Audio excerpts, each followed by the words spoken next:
මීළඟ පන්දුව ලසිත් මාලිංගගේ සුවිශේෂීම යෝක පන්දුවක් වන බව වේදිකරුවා මෙන්ම ප්‍රේක්ෂකයන්ට හොඳින්ම දැන සිටියේය.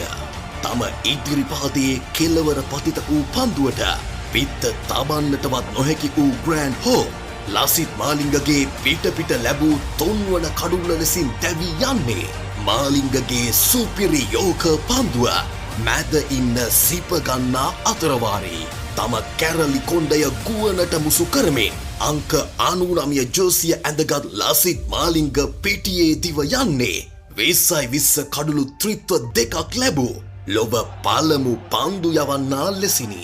නමුත් පන්දුවාරය තුල තව එක් පන්දුවක් ඉතිරිව ඇත. බොහෝ දුරට කඩුළු 3කින් නවතින පන්දු යවන්නන්ටත් වඩා ලසිත් මාලිංග තමා වෙනස් වන බව 2007 දීම ඔප්පු කර පෙන්වා තිබූ නිසාම